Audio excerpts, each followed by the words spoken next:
እገጥማለሁ ብለህ ካልከኝ ናና በእግዚአብሔር ቃል ግጠም። የእነሱ ምድር አይደለም ብሎ ይላል። እውነትህን ነው፣ አላግጥብሃለሁ። ታዲያ ማን ነው ምድሩ? ለማን ነበር እግዚአብሔር የሰጠው ያን ምድር? የእነሱ አይደለም ብለህ ካልከኝ አምላኬን ውሸታም ነው እያልከኝ ነው። እንዳገለግለው መንፈሱን በውስጤ ጸጋውን በውስጤ ሞልቶ ውጣና አገልግል ብሎ ያለኝ የእስራኤል አምላክ ልዑል እግዚአብሔር ውሸታም ነው እያልከኝ ነው። እንደዚህ እያልክ ደግሞ እኔ ደግሞ ዝም አልልህም። አንተ ቀጣፊ እንደሆንክ አምላኬ ግን እውነተኛ እንደሆነ በደንብ አሳያለሁ በእግዚአብሔር ቃል ማለት ነው። ሰው እኮ ካልገባው መጠየቅ ይችላል። ልክ ነው፣ ሁሉ ነገር አይገባንም፣ መጠየቅ ይችላል። በጥላቻነት ግን ማአት ነው ቤታችሁ የምትሰበስቡት ነው የምላችሁ። ግን ጥያቄ ያለው ሰው መጠየቅ ይችላል። ቴንክ ዩ፣ እንኳን ደህና መጣችሁ። ኦኬ ዘመድስ ነው? እንዴት ነሽ እህታችን? እግዚአብሔር ይመስገን። በመጀመሪያ ሁላችሁንም በጌታ በኢየሱስም ሰላም ብያለሁ። ሰላም እሺ፣ ብዛታችን በጌታ ስላገኘሁ ድምፅን ስለሰማ በጣም ደስ ብሎኛል። ሁሌም ምጸልይልክና በጣም የምወድህ የምከታተልህ ከትግነኝ ከታች እና ጌታ ዘመንህን ይባርክ ማለት ወዳለሁ። ሁላችሁም ተባረኩ። እኔ ጠይቃለኝ ማለት ባዘው የኔ እንትን አይደለሁኝም ፖለቲካ ውስጥ ምናምን የለውበትም። ግን ምንድነው እንደ ክርስቲያን መጽሐፍ ቅዱስ እንደሚደግፈው ሰው እስራኤል አገርና በዚህ በእስራኤል ጦርነትና በተለያዩ ሀገር ጦርነቶች እኛ ክርስቲያኖች ከመጸለይ ውጭ ሌላ ነገር መሳተፍና መናገር አለብን ወይ? መጽሐፍ ቅዱስ ይፈቅድልናል ወይ? መጽሐፍ ቅዱስ የሚለው ለእስራኤል ጸልዩ ነውና በጣም ብዙ ክርስቲያኖች አሉ በጣም የተለያየ ነገር ሲያወሩና ይታሰባል ወይ ማለት እኔ እንጃ። እኔ ግራ ስለሚገባኝ ነው። ይታሰባል ወይ? እኛ አገራችን ላይ ብዙ ችግር አለብን፣ ለራሳችን ብዙ ችግር አለብን፣ ከእግዚአብሔር ጋር ያልተስማማንበት ብዙ ነገር አለና ያንን ሳናስተካክል አልፈን ደግሞ መጸለይ ሲገባን በጓዳ እንደዚህ አደባባይ ወጥቶ ማውራት ይቻላል ወይ? እንደ መጽሐፍ ቅዱስ ብቻ ከመጽሐፍ ቅዱስ ብታስረዳኝ ደስ ይለኛል። ስለማላቅ ነው እኔ ማውቀው የተረዳሁት በትንሹ አይምሮዬ መጸለይ እንዳለብን ብቻ ነው። መጸለይ፣ ክፉን መንፈስ ማሰር፣ ከዛ ደግሞ ጦርነትን ከሚደግፉ ወገኖች ይፈቀድልናል ወይ? እኛ የኢየሱስ ልጆች በአዲስ ኪዳን አዲስ ትውልድ የተባልን ደጋሚ የተወለድን ሰዎች ጦርነት ላይ ልናወራም ሆነ የትኛውንም ነገር ልንሳተፍ ይፈቀድልናል ወይ? ይሄ ነው ጥያቄ። ጥሩ ጥያቄ ጠይቅሽ። ጸጋ ይብዛልሽ። ወንደርፉ ጠይቅ ያለበትን ጥያቄ ጠይቅሽ። ኦኬ በምድር ላይ ስላለን እንግዲህ ሚዩት አድርጊው ድምፅሽ አንቺ ጋር ስላለ ስለሚያስተጋባ በምድር ላይ ስላለን በምድር ላይ የሚሆነው ነገር ሁሉ በአንድም በተዘዋዋሪ መንገድ ይመለከተናል። ምክንያቱም በዚሁ ፕላኔት ላይ እስካለን ድረስ ስለ ሰዎች ህይወት ከሰዎች ጋር አብረን በህይወት መስተጋብር አብረን ስለምንኖር በደስታቸው በሐዘናቸው እኛም በደስታችን በሐዘናችን በጦርነቱም በሰላሙም በአንድም በተዘዋዋሪ መንገድ ስለሚያገናኘን ማለት ነው እና ስለ ሀገር ጉዳይ ከመጸለይ ያለፈ ተሳትፎ ልናረግ መጽሐፍ ቅዱስ ይፈቅድልናል ወይ ብሎ የሚል አዎ፣ ተሳትፎ ግን እስከምን ድረስ ያለው ማለት ነው። ተሳትፎ እስከምን ድረስ ያለው ነው የሚፈቅድልን። ለምሳሌ እኛ ኢትዮጵያውያንን ወይ ደግሞ እስራኤላውያንን ወይ ደግሞ ሶሪያውያንን ብሎ ቢል ኦኬ፣ ማን ነው የገዛ ሀገሩ አገር አይደለም ኢትዮጵያዊ ነኝ ብለሽ የምትይው እህታችን ውሸትሽን ነው። አንቺ ከኢትዮጵያ ምድር መውጣት አለብሽ። ኢትዮጵያዊ አይደለሽም በፍጹም ዝርያሽ ኢትዮጵያዊ አይደለም፣ ይሄ ምድር ያንቺ አይደለም ተብሎ ቢባል አይመለከትንም። በዛ ጉዳይ ላይ ይመለከተናል አይደል እህታችን? አዎ ሀገሬ ስለሆነ ያው ሌላ ሀገር የለኝማ የምሄድበት ፓስፖርት ከመጸለይ በቀር አይ መጸለይ ነው እንጂ ያለብሽ። ለምሳሌ ኢትዮጵያ የት አካባቢ ነው የተወለድሽው? እኔ ኢትዮጵያ ሰሜኑ ክፍል ነው የተወለድኩት። ሰሜኑ ክፍል ማለት ነው። እሺ ስለዚህ አይ አንቺ ወይ የትግራይ ልጅ ብትሆኚ ወይ ጎንደር ብትሆኚ ወይ ጎጃም ብትሆኚ ወይ ወሎ ብትሆኚ የሰሜኑ ኢትዮጵያ ክልል ማለት ነው። አይ አንቺ ወሎ ክፍለ ሀገር ውስጥም አልተወለድሽም፣ ብትወለጅም ያንቺ አይደለም መሬቱ። ትግራይ ብትወለጅ ትግራይ የሚባለው የኢትዮጵያ ግዛት ውስጥም እሱ የእናንተ አይደለም፣ ውጡ፣ ውጭ፣ ሂጂ። ጎንደርም ብትሆኚ ውጭ፣ ያንቺ አይደለም፣ ይሄ ርስት፣ ይሄ ቦታ አንቺ አይደለም ብለው ሰዎች ቢሉሽ አንቺ እንደ ክርስቲያን ከመጸለይ ውጭ ሌላ ምንም ነገር አታርጊም፣ አልወጣም ብለሽ አትይም፣ መብትሽን አታስከብሪም፣ በንግግር አትሞግችም፣ በህግ አትጠይቅም። ፍርድ ቤት አትከሽም፣ ክስ በደም ትከሻለሽ። ህጉ ይፈቅዳል፣ የእግዚአብሔር ቃል ይፈቅዳል። ህግ በምድር ላይ የተሰራው እንድንተዳደርበትም ነው። ለምሳሌ በሮሜ መልክ መጽሐፍ ምዕራፍ 13 ላይ ስልጣን ነፍስ ሁሉ በበላይ ላሉ ባለስልጣናት ይገዛ ይላል። ስልጣን ከእግዚአብሔር ካልተገኘ በቀር ይላል። የምድርን ራሱ መንግስታትን እግዚአብሔር በአንድም በተዘዋዋሪ መንገድ ይገዛቸዋል። እኛም ለምድር ህግ እንገዛለን። ስለዚህ አንቺ ኢትዮጵያ አይደለሽም፣ ውጪ ከሰሜን ኢትዮጵያ መጣው ብለሽ ታያለሽ እንጂ እሱን የሚመለከትሽ አይደለም። ይሄ የተወለሽበት ምድር ያንቺ አይደለም፣ ውጪ ከዚህ ቦታ ላይ ደግሞ ኢትዮጵያዊ ሳትሆኚ ኢትዮጵያዊ ብለሽ ታያለሽ እንዴ ብሎ አንድ የጠገበ ሰውዬ መጥቶ ቢያወራሽ እኔ መጸለይ ነው ያለብኝ፣ ከመጸለይ ባለፈ ምንም ነገር ላደርግ አልችልም ብለሽ አትይም። ቢያንስ ጦርነት እንኳን ባትገጥሚ አንቺ አልገጥምም ብለሽ ብትይ የአንቺ አይነት ኢትዮጵያውያን ይገጥማሉ። አልለቅም ይላል፣ ርስቴን አልሰጥም ይላል። እንደ ናቡቴን ማለት ነው። የአባቶቼን ርስት አልሰጥህም ብሎ ይላል። አባቶቻችን እንደዛ እኮ ነው ያሉት። አካብ የተባለ የእስራኤል ንጉስ በኢዝራኤል የነበረውን የወይኑን እርሻ ቦታ ስጠይ ብሎ ሲለው አልሰጥህም አለው። ምክንያቱም የአባቶቼን ርስት አልሰጥህም አለው። በዚህ ምክንያት ነው አኩርፎ ሄዶ ሲተኛ ሚስቱ ደብዳቤ ጽፋ አስገድላ በሐሰት ያውና ርስቱን ውሰድ ምናምን ነገር ብሎ አለ። ፖለቲካ ማለት የቋንቋው ልሂቃን ሲናገሩ የሰማሁት ነው ብዬ የምለው የህዝብ አስተዳደር ነው ትርጉሙ። ፖለቲካ ማለት ይሄ ሸረኞች ተንኮለኞች አሁን እንደሚዘውሩት አይደለም። ፖለቲካ ማለት አስተዳደር ነው፣ የህዝብ አስተዳደር። ህዝቤ ማን ነው ነው ጥያቄው። ህዝቤ ማን ነው? እስቲ ማይክሽን ክፈችና ንገሪኝ። ህዝብ እግዚአብሔር ነው። ግን እዚህ ጋር አንደርስታንድ እንድታደርገኝ ፈልገው ኤርሚ ነው ያንቺን አይደለም ያንቺን አንደርስታንድ አድርጌሻለሁ። ህዝቤ ማን ነው ግን? ህዝብ እግዚአብሔር ነው። ከእግዚአብሔር በታች ደግሞ ለምድር ህግ ነገስታት የሚባሉ ሰዎች ህዝብ እግዚአብሔር ከሆነ ህዝብ እግዚአብሔር ከሆነ የእግዚአብሔር በሆነው ነገር ላይ ይመለከተናል አይመለከተንም? ይመለከተናል። የመጸለይ ብቻ ሳይሆን የመናገርም ፍትህን፣ እውነትን፣ ጽድቅ በዳዩን በደለኛ ማነው በዳዩን ተበዳይ በዳዩን በዳይ ተበዳዩን ደግሞ ተበዳይ ብለን መናገር አለብን አይደል? ግን አንድ ነገር ይቅርታ አድርግልኝና ማለት ነው። ይቅርታ አድርግልኝ የኔ አለማወቅ ሊሆን ይችላል፣ ማወቅ ስላለብኝ ማለት ነው። ለምሳሌ እኔ ክርስቲያን ሲሆን የተወኳቸው ብዙ ነገሮች አሉ ማለት ይሄ መገዳደል ምናምን የሚባለውን በፍጹም አላምንበትም፣ አልቀበልበትም። ጌታ ኢየሱስ እንዳገኘው እኛም አናምንበትም። ሊሆን ያለው ደግሞ የግድ ይሆናል። ሁሉን ነገር ተውኩት ማለት ከኔ ከሚበልጠው ጥቅም ወይ ከኔ ንብረት ወይ ከኔ መሬት ወንድም የነፍስ ወይየት የነፍስ ይሻላል ብዬ ትቼ ስደት መጣውና ይሄ ልክ አይደለም ማለት እኔ ልክ አይደለም ማለት ነው። እውነት ነው። ስለ ወንጌል ስለ ክርስቶስ እኮ ርስታችንን ንብረታችንን የኛ የሆነውን ነገር ሁሉ እኮ ተሟግተን በፍርድ ቤት ጦርነት አንገባም። እኛ እንደ ክርስቲያን ተፋርደን በህግ በምድራዊ ህግ ጠይቀን በግፍ ለነሱ ተፈርዶላቸው እኛን ከጫውታ ውጭ ሊያደርጉን ይችላሉ። እንደዛ የሚደረግበት ሰዓት ላይ ሳንጃና ሰይፍ አንስተን በሰይፍ እናስከብራለን ብለን አንልም። ክርስቶስ እንደዛ አላስተማረንም። ስለዚህ ከአንዲቱ ከተማ ቢያሳዷቸው ወደ ሌላ ሽሹ ብሎናል። ስለ ወንጌል ከሆነ እንሸሻለን። ይህንን ወንጌል ግን ያልተረዱ ሰዎች ለምሳሌ በሀገራዊ ጉዳይ ላይ ከሆነ የምናነሳው ስለ እስራኤል ጉዳይ ከሆነ እስራኤላውያን ክርስቲያኖች አሉ፣ ክርስቲያን ያልሆኑ ይሁዲዎች አሉ። ዋና አሁን እሱ ስለሆነ የምናወራው ማለት ነው። ኦኬ፣ እስራኤላውያን ክርስቲያኖች አሉ፣ ክርስቲያን ያልሆኑ ደግሞ ይሁዲዎች አሉ። እውነተኛውን አምላክ እግዚአብሔርን እናመልካለን ብለው የሚሉ ማለት ነው።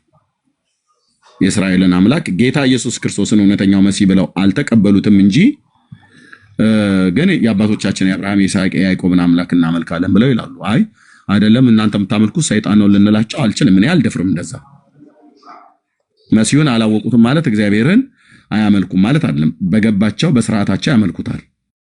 ግን ትልቁን ነገር ነው የሳቱት። መሲሁን ሊስቱት አይገባም ነበር። ስተው ቢገኙ ከሱ ጋር ቢሳሳቱም ግን እንደ ህዝብ ያ ሀገር የነሱ ሀገር ነው አይደል?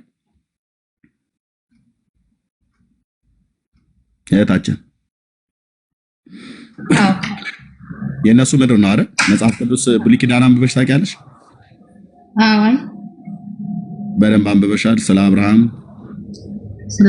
አንብቤያለሁ። እንደገና ሙሴ ደግሞ ስለ እስራኤል ልጆች ከግብጽ ምድር ከወጡ በኋላ ሙሴ ዘው ስለወጣው ህዝብና ኢያሱ እንዴት እንደወረሰ ከዛ ስለ አብርሃምም እናንተን ያክል ባይሆንም ጎበዝ በቃ ሞር ማንበቡን ቀጥይ። ያንን ርስት ያንን ምድር ለማን የሰጠው? ለአብርሃምና ለዘሩ ነው አይደል? ለዘላለም ርስት እንዲሆን የከነዓንን ምድር ሰጠው። ይሄ ምድርና ይሄ ርስት የእናንተ አይደለም እየተባሉ ነው በዓለም አደባባይ ላይ እስራኤላውያን። የእናንተ አይደለም ውጡ ውጡ እየተባሉ ነው። ይኸውልሽ አልጨረሰም። የእናንተ አይደለም ውጡ እየተባሉ ነው። የእናንተ ምድር አይደለም፣ እናንተ መጤዎች ናችሁ፣ እናንተ ወራሪዎች ናችሁ፣ እናንተ ጨፍጫፊዎች ናችሁ እየተባሉ ውጡ እየተባሉ ኦኬ። መጽሐፍ ቅዱሳችን ደግሞ ሚዩት አድርግ ህይወታችን። መጽሐፍ ቅዱሳችን ደግሞ የሚነግረን ስናነበው ምድሪቱ የነሱ ናት። ከጥንት ጀምሮ የነሱ ናት ምድሪቱ። ከግብፅ ምድር ከወጡበት ጊዜ ጀምሮ ቀደም እንዳልሽው በኢያሱ ርስትን ካወረሳቸው ጊዜ ጀምሮ ያ ምድር የነሱ ነው። በአንድም በተዘዋዋሪ መንገድ ከጌታ ጋር ሲጣሉ ወደ አሕዛብ መንግስታት እግዚአብሔር ሲያስማርካቸው ምድሩ የነሱ ነው። ተመልሶም ከተማረኩበት ምድር መልሶ ሲያመጣቸው ምድሩ የነሱ ነው። ከጌታችን ከኢየሱስ ክርስቶስ ሞት በኋላ ወደ ዓለም ሁሉ ቢበተኑ ምድሩ የነሱ ነው። ከዛም እንደገና ደግሞ ያው 77 ዓመት ሞላ መልሶ ቢያመጣቸው ምድሩ የነሱ ነው። ምድሩ የነሱ ነው። ምድሩ ባለቤት አለው ማለት ነው። ይሄንን ለማወቅ ከተፈለገ እስራኤል ምድራቸው የነሱ ለመሆኑ በዓለም ዙሪያ በከፍተኛ በቁጥር 1 ደረጃ መጽሐፍ ቅዱስ የሚባለው የአምላካችን የእግዚአብሔር ቃል ምድሩ የነሱና የነሱ ልጆች እንደሆነ ማንም ባይመሰክር የሕያው የእግዚአብሔር የአምላክ ቃል ይመሰክራል። እኛም እንመሰክራለን።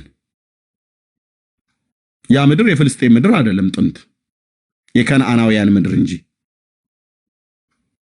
ያ ምድር የሊባኖስ ምድር አይደለም፣ የከነዓናውያን ምድር እንጂ። ያ ምድር የግብፃውያን ምድር አይደለም። ግብጾች እስከዛ ድረስ ርስት አድርገው የወረሱበት ጊዜ የለም እንዴ። የአምላኬ እግዚአብሔር ቃል እዚህ እየነገረኝ የነዌ ልጅ ኢያሱ እንዴት አድርጎ ርስትን እንዳከፋፈላቸው እየነገረኝ መሬቱ የነሱ አይደለም ብሎ ይላል።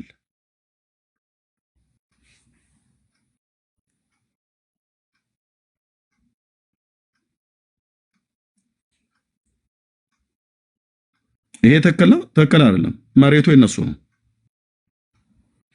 አገሩ የነሱ ነው። ጥንታውያን የሆኑ ህንፃዎች፣ ጥንታውያን የሆኑ ቅጥሮች፣ ግንቦች ሁሉ ይናገራሉ። ይሄ ኢየሩሳሌምን ዙሪያውን የከበበ ቅጥር አጥር ባለፈው ያሳየናችሁ ማን ነው? እነ ነህሚያ እኮ ያቆሙት እኮ አጥር እኮ ነው። እነ ነህሚያ ያ የእግዚአብሔር ታላቅ ሰው አሁን አይሁዳውያኑ የሚጸልዩበት ቦታ ላይ እነዛን ድንጋዮች አጥር ሆኖ የምታዩት ግንቡ በሰለሞን ዘመነ መንግስት የተሰራ ግንብ ነው። ሰለሞን ማለት ነው ንጉሱ። ሰለሞን ታዲያ ምንድነው ዝርያው? ፍልስጤማዊ ነው እንዴ? የሞዓብ ሰው ነው? አሞናዊ ነው? እስራኤላዊ ነው?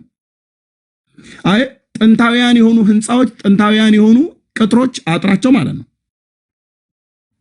ጥንታውያን የሆኑ መቃብሮቻቸው፣ መቃብሩ ራሱ እኮ አሻራ ነው። የአብርሃም መቃብር የት ነው ያለው?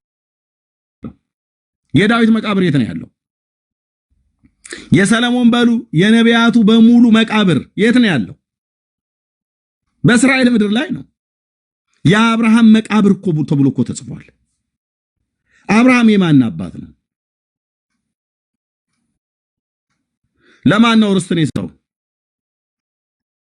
ለይስሐቅ ነው? ለእስማኤል? ለእስማኤል አስቀድሞ የነበረውን በሕይወተ ሥጋ ሳለ ሰጠው፣ ወደ ምስራቅ ነው የሸኘው። ለልጁ ለይስሐቅ ነው የሰጠው። በይስሐቅ ዘር ይጠራላል ነው ብሎ ያለው። ይስሐቅ ያዕቆብን ወለደ። የያዕቆብ ልጆች 12 አባቶች ናቸው በዛ ምድር ላይ ይኖሩ የነበሩት ማለት ነው። ከኋላ የመጣ አይና ወጣ ካልሆነ በስተቀር የእውነት ለመናገር የአምላኬ የእግዚአብሔር ቃል ከብሉይ ጀምሮ ከዘፍጥረት እስከ ራእይ ድረስ ይፈቅድልናል እንድንናገር። እኛ ጦርነትን አንደግፍም። ጦርነትን ባንደግፍም ደግሞ እኔ ጸልዬ ላስቀረው ማልችለው ጦርነት አለ። እኛ ጸልየን ልናስቀረው ማንችለው ጦርነት አለ።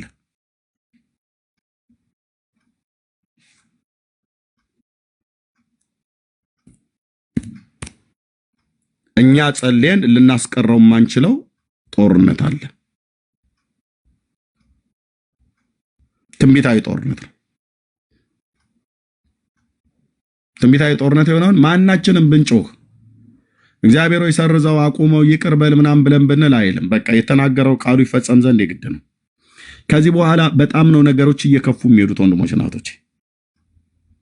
በጣም በዓለም ላይ የሚታየው ነገር ሁሉ ከዚህ በፊት እንደሰማኑ ብቻ ሳይሆን ከዚህም በኋላ ሞር እየበለጠ ነው ይመጣው።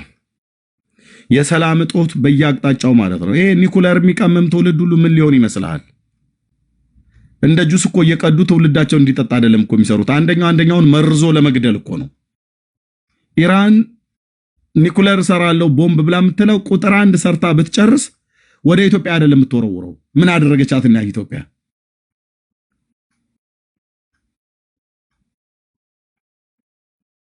ቁጥር 1 የምትወረውረው ጽዮናውያንን ማጥፋት ነው፣ አይሁዳውያንን ማለት ነው። ምንድነው ጉዳዩ? ለምን ይህንን እንኳን አንዳንድ ሰዎች አይተን አንረዳም? ምንድነው ጉዳዩ? የካርታ ጉዳይ ነው ያገናኛቸው፣ ድንበር አይደለም። ኢኮኖሚ ነው ያገናኛቸው አይደለም። የድንበር ጸብ የላቸው። በኢኮኖሚ አልተጣሉ። ሚስቴን ነጠቀኝ ልጄን ነጠቀኝ እንዳይባሉ፣ ድንበሬን ገፋ እንትኔን ወሰድክ እንዳይባሉ ምንም ነገር አያገናኛቸውም። የሚኖሩበት አገር በመካከላቸው ላይ በጣም ብዙ ሺህ ኪሎ ሜትር ርቀት አለ። ጉዳዩ ታዲያ ምንድነው? ለምንድነው ዋነኛው ቀንዳሙ ማን ነው ብለህ ካልከኝ ኢራን ምድር ላይ የሚሰራ የፋርስ አለቃ መንፈስ ነው። የእግዚአብሔር ልጆች እንዴት ይህንን መረዳት ተሳናችሁ? ሃማ የሚባለው ሰውዬ እኮ የአያቶላ ዝርያ ነው።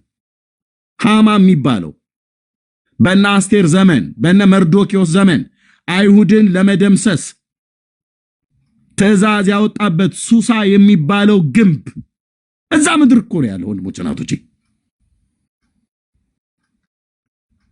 እንዴት ይህንን መረዳት አቃታችሁ? ወንድሞች እናቶቼ አንዳንዶች ማለት ነው። እህቴ አሁን የጠየቀችው ወሳኝ ጥሩ ጥያቄ የጠየቀችው መልሼላታለሁ፣ እሷም መልሳልኝ ብላለች።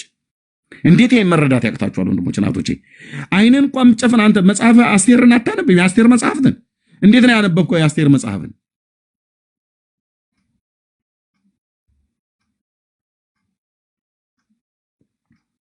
ጥንቱንም ጀምሮ እዛ ምድር ላይ የሚሰራ መንፈስ አለ። የፋርስ አለቃ መንፈስ የሚባል ፋርሳውያን ማለት የአሁኗ ኢራን ማለት ነው። ከጥንት ጀምሮ እዛ ምድር ላይ ገዢ ነኝ ብሎ የተቀመጠ የእግዚአብሔርን ሕዝብ የቃል ኪዳኑን ሕዝብ መብላት፣ መቆርጠም፣ ማጥፋት፣ መደምሰስ የሚፈልግ አውሬ አለ ምድሪቱ ላይ። አውሬ የፋርስ አለቃ መንፈስ ይባላል። ገብርኤልን መልአኩን 21 ቀን ተዋግቶ ያስቀረው ማለት ነው። እንዴት ይህንን እንኳን አትረዱም ወንድሞች እናቶቼ? አሁን ለዚህ ልዩ መገለጥ ማምጣት አለብን። በቃ ሊትራሊ እኮ የሚታይ እኮ ማለት ነው። ኢራናውያን ማለት የአማሌቅ ዝርያ እንዳላቸው መጽሐፈ ሳሙኤልን አንብብ። አማሌቃዊ ዝርያ ነው ያለው።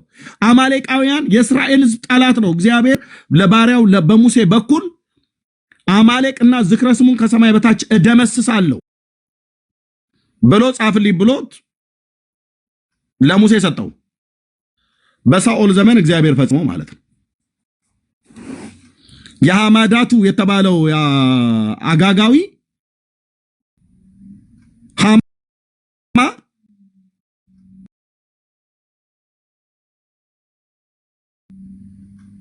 አማሌቃዊ ዝርያ ነው ያለው።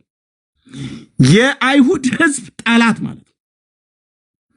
ምን ባደረጉ ደሞ እኮ ብሎ የሚሉት እንዋጋቸውና ትንሽ እንቅጣቸው አይደለም ብሎ የሚሉት አይሁድ የሚባል ሕዝብ መደምሰስ አለበት ነው ወሬያቸው፣ ጽሁፋቸው በዜና ሴቱ ወንዱ አይሁድ የሚባል ሕዝብ ከምድር ላይ መጥፋት አለበት፣ መደምሰስ አለበት ነው ከድሮ ጀምሮ። ያኔም የደብዳቤው ጽሁፍ ተጻፈ። የአይሁድ ሕዝብ ሁሉ በየተገኘበት በዓለም ዙሪያ ታድኖ እንዲገደል አርጤክሲስ በነገሰበት ዘመን። እንዴት ነው የምታነቡት መጽሐፍ አስቴርን? እኔ የምላችሁ ብሉይ ኪዳን እንዴት ነው የተረዳችሁት ወንድሞቼ እናቶቼ? እንዲሁ ዝም ብለን ነው እንደ 39ኙን ቅዱሳት መጽሐፍት እንቀበላለን ብለን የምንለው? እንዴት ነው ያያችሁት የነቢያትን መጽሐፍት? በዚህ ዘመን አስቴር ብትኖር መርዶኪዮስ ቢኖር ጾም ጸሎት ይይዙ ነበር። አንተ ግን በቲክቶክ ተሰድባቸው ነበር። በዚህ ዘመን መርዶኪዮስ አሁን በዚህ ዘመን አስቴር ብትኖር ብዙ ቲክታከሮች ይሰድቧቸዋል። የአስቴርን ፎቶ ዘቅዝቆ ማለት ነው ዘቅዝቆ የመርዶኪዮስን ፎቶ ዘቅዝቆ እነዚህ አይሁዶች መጥፋት አለባቸው ምናምን ነገር ብሎ ማለት ነው። አምላካችን እግዚአብሔር ያጠፋሃል ብራዘር። ታሪኩ የዛሬ 2600 ዓመት ላይ ስለተፈጸመ ነው። የአስቴር አምላክ የመርዶኪዮስ አምላክ በፈረስ ያስኬድሃል በሰረገላ እያልክ የምትሰብከው ማለት ነው። እነሱ አየ በእንደዚህ አይነት የጭንቅ ዘመን ታውጆባቸው ወደ እግዚአብሔር በብርቱ ጮኸው ነው እግዚአብሔር ጣልቃ ገብቶ ነው ህዝቡን ያዳነው። ያኔ አይሁድ ጠፍቶ ቢሆን ኖሮ መሲሁ ባልተወለደ ነበር። የአብርሃም ዘር ዛጋ ተደምስሶ አልቆ ቢሆን ኖሮ መሲሁ አይወለድም ነበር። መሲሁ ባይወለድ እኔ እናንተ መዳንን አናገኝም ነበር። እግዚአብሔር መዳንን ከዚህ አብርሃም ከሚባል አባት ዘር ነው አመጣለሁ ብሎ ያለው። ለዚህ ነው እግዚአብሔር ጣልቃ እየገባ የሚያድናቸው በየማከል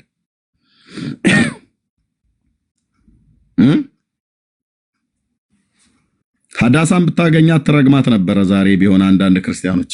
እኔ ግን አልረግማቸውም። አምላኬ እግዚአብሔር መንፈሳዊ ዓይኖቼን ከፍቶልኛል አልኩ በቅዱስ ቃሉ። ምን እየተከናወነ እንዳለ በምድር ላይ ምን እየሆነ እንዳለ ዝም ብሎ ከነፈሰ ዝም ብሎ በስሜት ከሚጋልብ ትውልድ ጋር አብሬ አልጋልብም።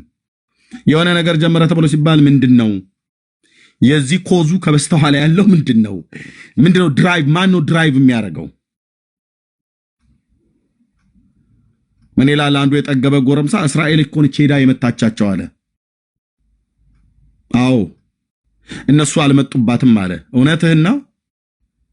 ሀያቶ ላይ የተባለው ሰውዬ በ15 ዓመት ውስጥ የአይሁድ ሕዝብ ይጠፋል ብሎ ያለው ከዛሬ 4 ዓመት በፊት አንተ በብሩሽ ጥርስን ቦርሸው ወጥተህ ዝም ብለህ ታወራለህ።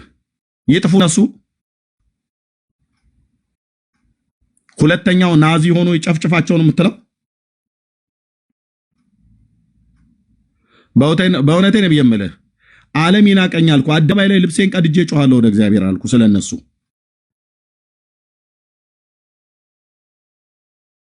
ቡታንታዬን ቢሆን አውልቄ እንደ አስቴር ጮሃለሁ እግዚአብሔር ጣልቃ ገብቶ እንዲያድናቸው። የማመልከው ኢየሱስ ክርስቶስ ጌታዬ ይመጣል ብሎ ያለኝ መጽሐፍ ቅዱስ የሚመጣው እነሱ ጋር ስለሆነ ማለት ነው። እነሱ አመድ ነስንሰው ነው አይደለ? ዛ እና አስቴር በጾምና ጸሎት ይዘው በእግዚአብሔር ፊት የጸለዩት ዓለም እስኪንቀኝ ድረስ የዛን ያህል በእግዚአብሔር ፊት ተዋርጄ ጸልያለሁ እንዳያልቁ ማለት ነው። የተቀበልኩት የክርስቶስ መንፈስ እንደዚህ እንድጸልይ ያደርገኛል። የመኖር ህልውናው ተገፎ መኖር የለባቸውም ተብሎ የተባለበትና የሞት ፍርድ የወጣበት እኮ ትውልድ ነው። አሁን ጦርነቱን እነሱ ቀድመው የገቡበት ምክንያት ምንድነው? ከተወሰኑ ወራት በኋላ ኒኩለር ቦምቡን 9 ነው 10 ሊሰሩ ማለት ነው። 90 በመቶ ጨርሶታል። ዩራኒየሙን አበልጽገው ቦምቡ እጁ ላይ ገባ ማለት አሁን የወረወሩ እየሳተ የሚወድቀው የኒኩለር ቦምብ ወድቆ ቴልአቪቭ ወይ ኢየሩሳሌም ላይ ትውልድ እስከ ወዲያኛው ድረስ እስከማይኖር ድረስ ምድሪቱ እንድትመረዝ ነው የምትፈልጉት ማለት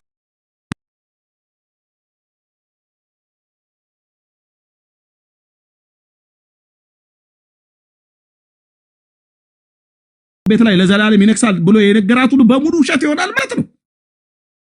አንተ ጥርስን ፍቃ ወተህ ልትል ማለት ነው። አይሁድ ሲያል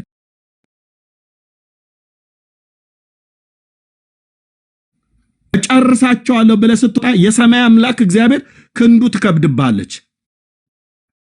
ለዚህ ነው 24 ሰዓት ባልሞላ ውስጥ ወደ 20 የሚሆኑ ባለስልጣናቶቻቸውን ጨዳሮ የሆኑት ማለት ነው።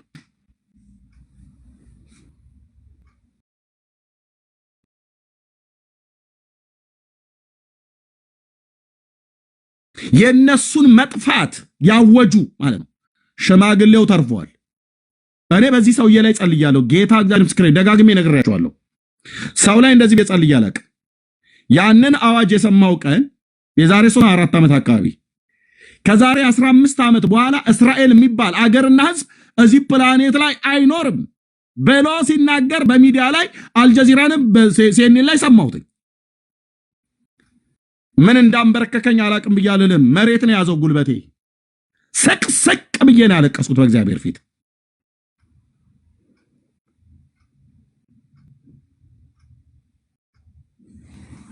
የአባቶቼ የነቢያትን ዘር አይጨርስም። አንተ በሰላም አየር እየተነፈስክ እነሱ ላይ እልቂት ሲታወጅ ኖ አልኩ። የተቀበልኩት የክርስቶስ መንፈስ እንደዚህ ነው ብሎ የሚለኝ ውስጤ የጌታዬ መንፈስ ኢየሱስ ከሰማያት የስ ይልህ ይመስላል። አይሁድን ጭዳ አድርገው ጨርሷቸው ይልህ ይመስላል። ጎሽ እሰይ ተበቀላችሁልኝ እሚን ይመስላል። ኖ ነው የሚልህ። እነሱ እንኳን ባያውቁት ነው የሚልህ። ዘራቸው ነውና ወገናቸው ነውና ያጥንታቸው ፍላጭ የስጋቸው ቁራጭ ነውና ኢየሱስ ኖ ይልሃል ከሰማይ። ታምን ዘር አጠፋዋለሁ የይሁዳን ዘር አጠፋለሁ ኖ ይልሃል የይሁዳ አንበሳ።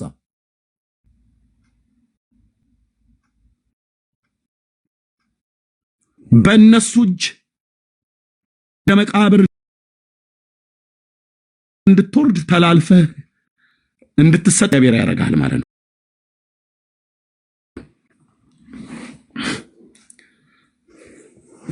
ይኸው እያያችሁት ነው። ደግሞ እያያችሁት ነው።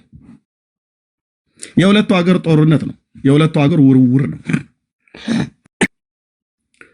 እያየው ነው። አምላኩ እግዚአብሔር ከሱ ጋር ያለ ህዝብ እያየው ነው።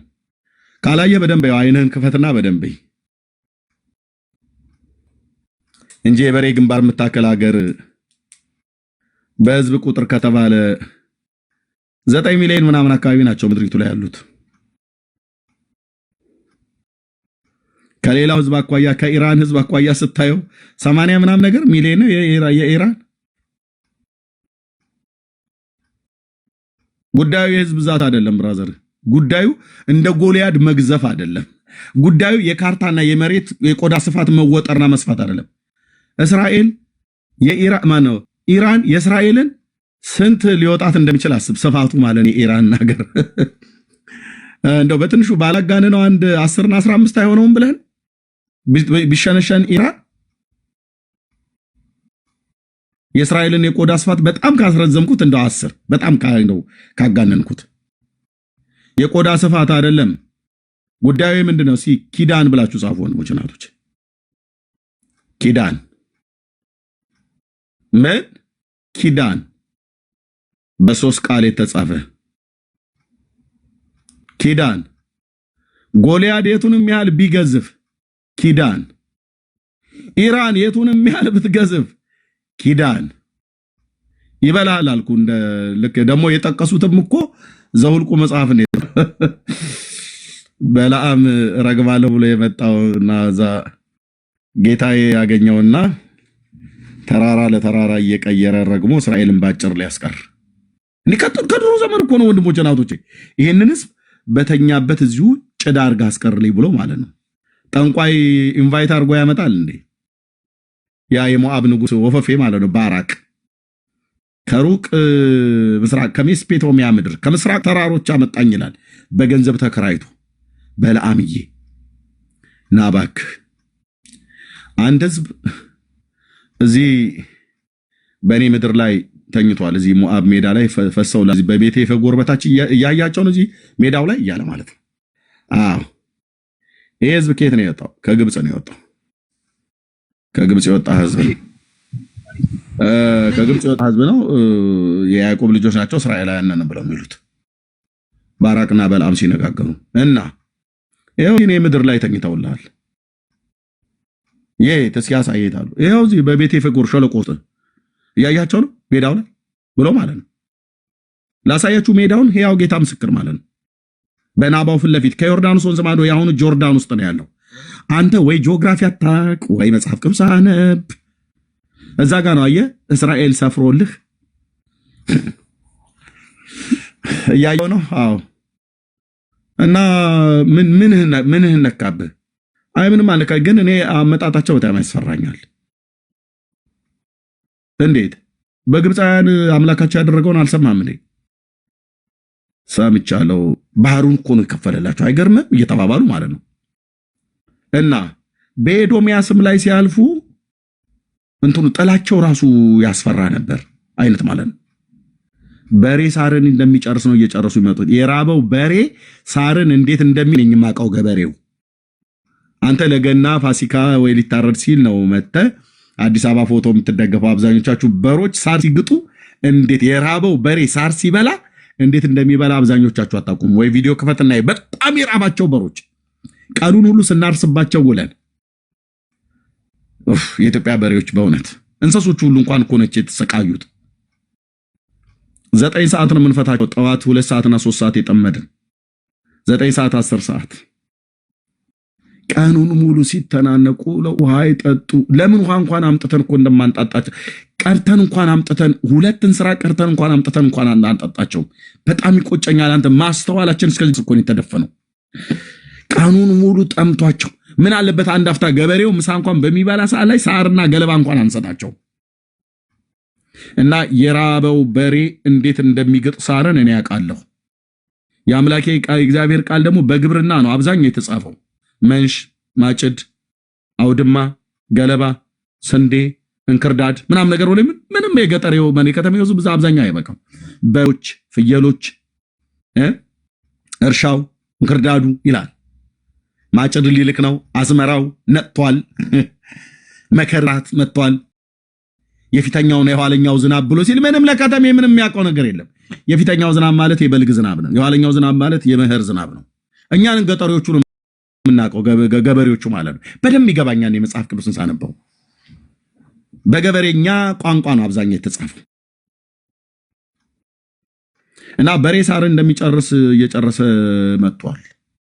ስለዚህ እኔንም ሳይጨርሰኝ ይርገምልኝ። እዚሁ ጨርሰው አንተ እዚሁ በተኙበት የተናገርከው ቃሉ ሊሳካልህልና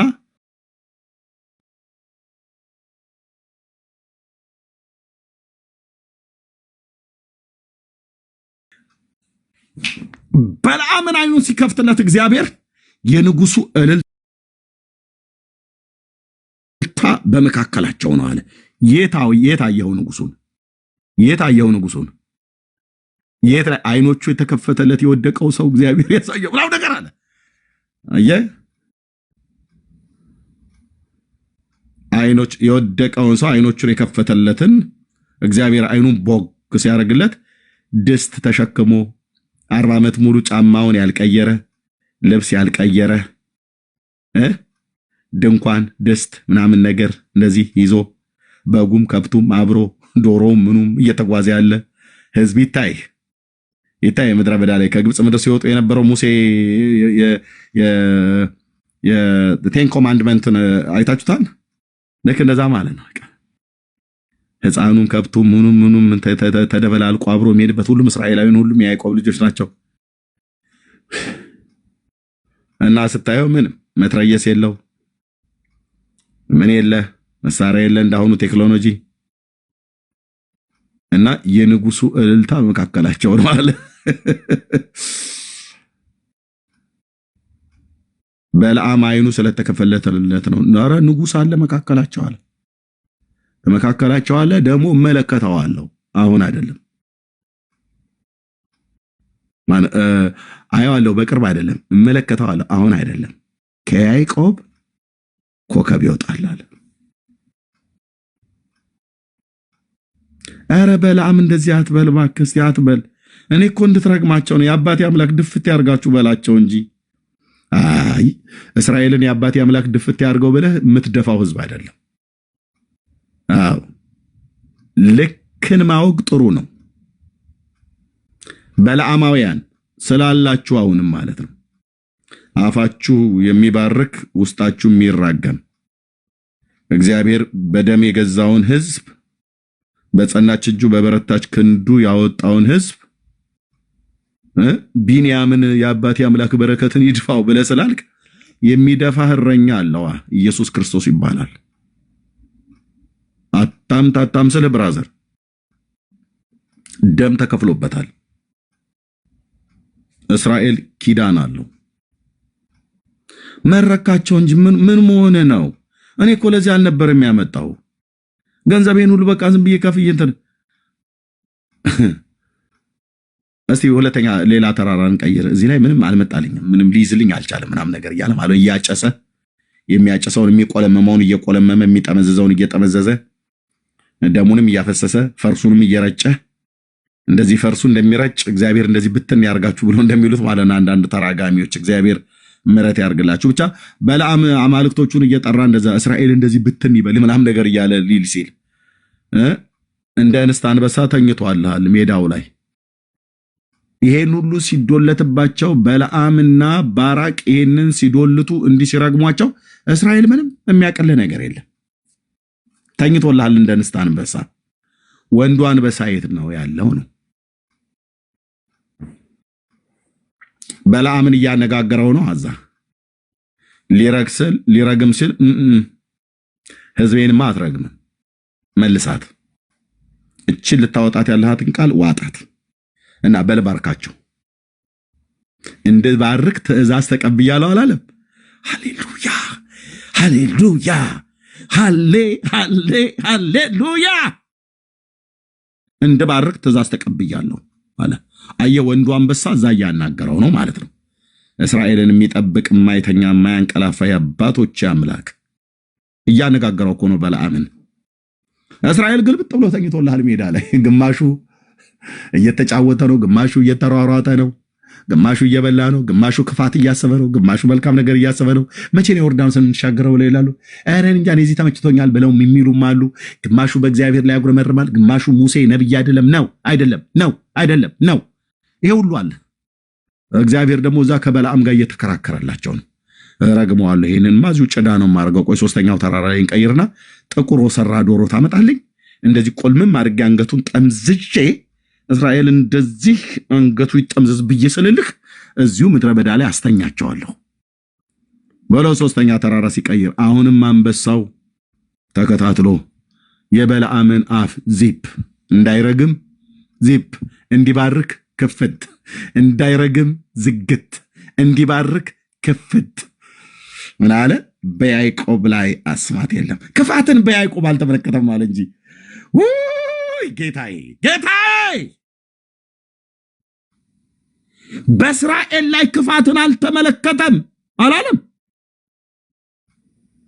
ወይ ቆይ አንዴ ቆይ እግዚአብሔር እንዴ ኧረ ቆይ የእስራኤልን ክፋቱን ላስቆጥርህ ብለህ ብትል አንተንም ታስቆጥረው ለጌታ። ይኸውልህ አሁን እስራኤል እኮ ማለት በጣም ተንኮለኛ ህዝብ ነው ምናምን ብለህ አንተነህ ተንኮለኛ መሆኑን ለእግዚአብሔር የምታብራራለት አንተስ ራስህ አንተ ተንኮለኛ አይደለ እንዴ? አልተመለከተም ማለት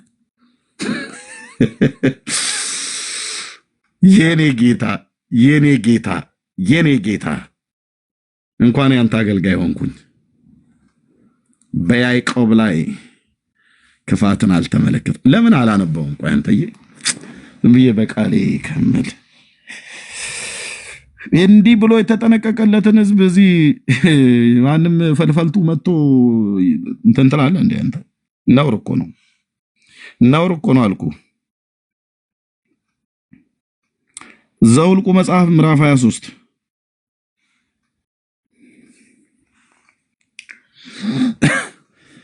በለዓምን ባራቅን መሰዊያ 7 መሰዊያ በዛ ስራልኝ አለ። 7 ቦታ ማለት ነው። የመጀመሪያ መሰዊያው ላይ ሞክራለሁ፣ ካልተሳካልኝ ሁለተኛው ላይ፣ ካልተሳካልኝ ሶስተኛው ላይ ያለ አክሮባት እየተገለባበጠ 7 መሰዊያ እንኳን 7 መሰዊያ አሰራ። 7 ወይፈንና 7 አውራ በግም አዘጋጅልኝ አለው። ዶሮም አቅርብለት ወንድምዬ፣ ዞንም ገንዘ አምጣ። ባላቅም በለዓምን እንደተናገረ አደረገ። ባላቅ በለዓምን በመሰዊያው ላይ 1 ወይፈን 1 አውራ በግ አሳረጉ። በለዓምን ባላቅን መስዋዕት ዘንድ ቆይ፣ እኔም እሄዳለሁ፣ ምናልባት እግዚአብሔር ሊገናኘኝ ይመጣል፣ እርሱም የሚገልጥልኝን እነግርሃለሁ አለው። ወደ ጉብታም ሄደ። እግዚአብሔርም ከበለዓም ጋር ተገናኘ። ዘኍልቍ 23 ቁጥር 4 ላይ እስራኤል በዚህ ሰዓት ላይ ነው ያለው። ለጥ ብሎልሃል እዛ ሞዓብ ሜዳ ላይ እንደ እንስት አንበሳ። እንስት አንበሳ ማለት ሴት አንበሳ። ሴቷ አንበሳ እንደምትተኛ እስራኤል ለጥ ብሎልሃል። ወንዱ አንበሳ የት ነው ያለው? ዘኍልቍ 23 ቁጥር 4 ላይ ከበለዓም ጋር እየተነጋገረ ነው።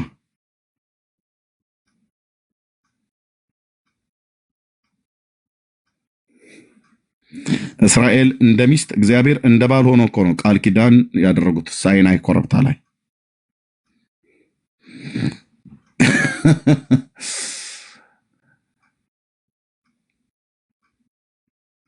ወይ አለማወቅ።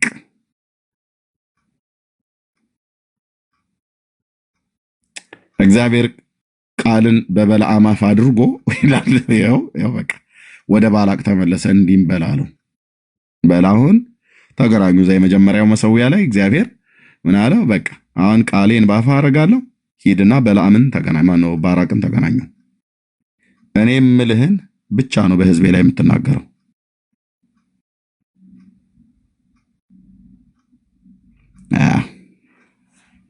ከዛ ውጪ ትንፍሽ ላለው ብለህ ብትል አንበሳው ይቆረጥመዋል። እዛ በለዓምን አይደለም ከፈለገ ሰማይና ምድርም በአፍጢሙ ይደፋዋል። አንበሳ ብዬ ስልህ እንደዚህ አይነት አንበሳ አይደለም የገጠመው። እንዲህ አይነት አንበሳ እዛ ቦታ ላይ ቢናገር መናገር አይደለም፣ ዝም ብሎ በፊት ለፊት ቢታይ አሁን ዝም ብሎ አንበሳ ወይ ዝም ብሎ የእንስሳው አንበሳ አለ አይደል? አሁን እዚህ በፒክቸር ያስቀመጥነው ዝም ብሎ አሁን ሳይናገር ምንም ሳያጋሳ ውሃ ሳይል ዝም ብለን ብናየው ነፍስ ከስጋችን እኮ ነው የሚላቀቀው። ምንም ሳያወራ 6 ኪሎ እንኳን እኮ ፎቶ ልንነሳ ስንል በዛ በታጠረ ብረት አጥር ስር ሆነ ነው ጉራችን የምንጨረጨረው ፎቶ ለመነሳት። እሱንም ተሳቀን ነው እንደዚህ ናም ነገር አይደለም ጌታ። ይሄ እንኳን ራሱ እንስሳው በአካባቢው ላይ አለ ብሎ ከተባለ እግራይ ውጪ ነው የምናቀት ነው። ቀልድ የለማ ካገኘ ብሎ ስቋ አይተው ውጤቱ ምን ሊሆን እንደሚችል ስለምታውቀው ማለት ነው። እንኳን ጌታ ተናግሮ እሺ፣ የኔ ጌታ ለዘላለም ስም ይባረክ። ወደ እርሱ ተመለሰ፣ እነሆም እርሱና የሞዓብ አለቆች ሁሉ በመስዋዕቱ ዘንድ ቆመው ነበር ይላል። በቃ ከዛ ምሳሌውን ይመስል ዘንድ ጀመረ በለዓም። እርገም ተብሎ ምሳሌ፣ በምሳሌ እያጫወተው ነው ወንዱ አንበሳ። በልመሰል ህዝቤ ላይ ያለው ማለት ነው። ረግማለሁ ነው ብላ ያልከው በልመሰላት፣ በምሳሌ አድርግ፣ በቅኔ ተናገር፣ በምሳሌ ተናገር ለህዝቤ እያለ ማለት ነው። ወንዱ አንበሳ ብል ደስ ባለኝ፣ ግን እኩለ ሌሊት ነው። አየህ እንዴት ደስ ይላል አንተዬ። እንዲህ በል አለው።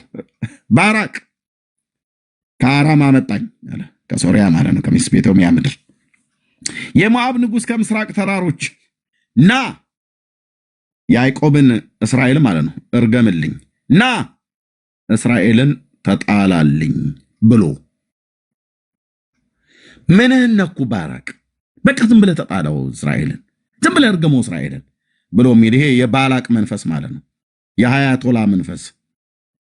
ዳርያስ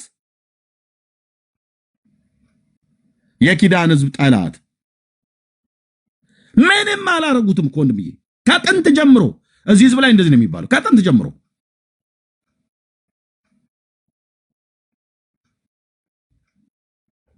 እስራኤልን ተጣላልኝ፣ እርገምልኝ።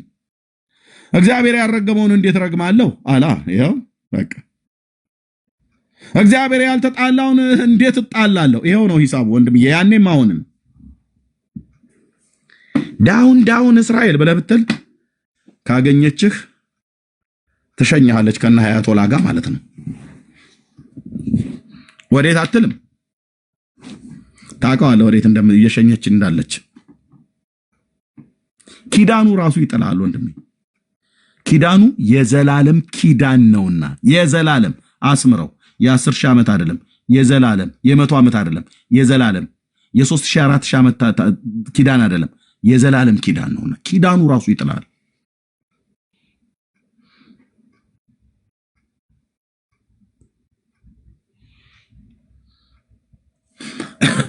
በአምባዎች ራስ ላይ ሆኜ አያዋለሁ አለ። አምባ ማለት ተራራ ማለት ኮረብታ፣ ከፍታ። በኮረብቶች ላይ ሆኜ እመለከተዋለሁ ማንን? እስራኤልን። እነሆ ብቻውን የሚቀመጥ ህዝብ በአሕዛብም መካከል አይቆጠርም። በጌታ በኢየሱስ ዋት ዘኍልቍ መጽሐፍ ምዕራፍ 23 ቁጥር 9 እኮ ነው የሚናገረው። በአሕዛብ መካከል አይቆጠርም፣ ብቻውን የሚቀመጥ ህዝብ። የያዕቆብ ትቢያን ማን ይቆጥራል አለ። የዘሩን ብዛት እኮ ማለት ነው።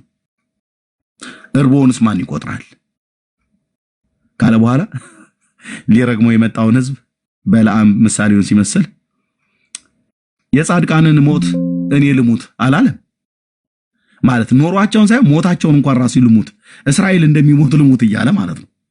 ይኸውልህ ይሄን ሁሉ የሚያናግረው ይሄን ሁሉ የሚያናዝዘው ማን ነው? እስኪ ወንዱ አንበሳ እያላችሁ ጻፉልኝ። እስራኤልማ እንደ ንስት አንበሳ ተኝቷል። ተራራው ላይ የአብርሃም አምላክ ከዛ ጠንቋዩ በለዓም ጋር እያነጋገረው ነው። በል ይሄን ተናገር። በል ምሳሌ መሰል የምን ይድፋችሁ ይሰንጠቃችሁ ነው። በል ምሳሌ መሰል ህዝቤ ላይ ወንዱ አንበሳ እያወራው ነው አልኩ። እዛ ተራራው ላይ ሴቷ አንበሳ እስራኤል ለሽ ብሎልሃል ሜዳ ላይ። እኔ እናንተም እኮ እንደዚሁ ነን ወንድምዬ። ያለሽ ሌሊትሽን ሁሉ ለጠብለህ ስታደር በሰላም ወጥተህ ስትገባ ወንዱ አንበሳ የይሁዳው አንበሳ የእግዚአብሔር ልጅ የዳዊት ልጅ ኢየሱስ ክርስቶስ በሞገሱ እየከለለህ ነው ብራዘር። ለእስራኤል ብቻ የተነገረ እንዳይመስልህ ቃል ጠባቂያችን የዘላለም አምባ የእስራኤል ቅዱስ ልዑል እግዚአብሔር ነው። አንተ እኮ የሚጠብቅ ወንድምዬ፣ አንተ ጴንጤ ወንድሜ ማለት ነው። አንተ እኮ ልክ እንደዚሁ እንደ እስራኤል እግዚአብሔር እንዳይኑ ብሌን የሚጠብቅ ህዝብ የሚጠብቀኝ ህዝብ ወንዱ አንበሳ እያወራው ነው። በስጋ አይኑ አያየውም ግን ተገልጧል። እና እኔ ልሙት አላለም። ፍጻሜም እንደነርሱ ፍጻሜ ትሁን። እስራኤላውያን በሚሞቱበት አይነት አሟሟት ልሙት እንኳን ኑሯቸው አይደለም ሞታቸውን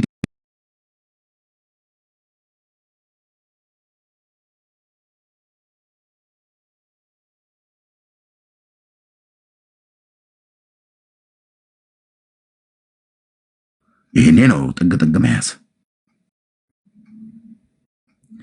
እና እንዴት በቃ ባረካቸው እኮ እኔ እኮ ከፍላለሁ ያልኩ ይድፋችሁ ይሰንጥቃችሁ ይዘቅዝቃችሁ ያጥፋችሁ ይጨዳችሁ ብለን እንድትላችሁ ስትናገር በሙሉ አንተ በምሳሌ የምትናገረው ነገር ሁሉ በሙሉ የነሱን መልካም ነገር ባርክ ኮንተ ኧረ እባክህ እስቲ ሐሳብ ቀይ ሰውየውም ወፈፌ ነው። አንደኛው ተራራ ላይ አንበሳው አነጋግሮት ሁለተኛ ደግሞ ተራራ ደግሞ ተራራ ቀይርልኝ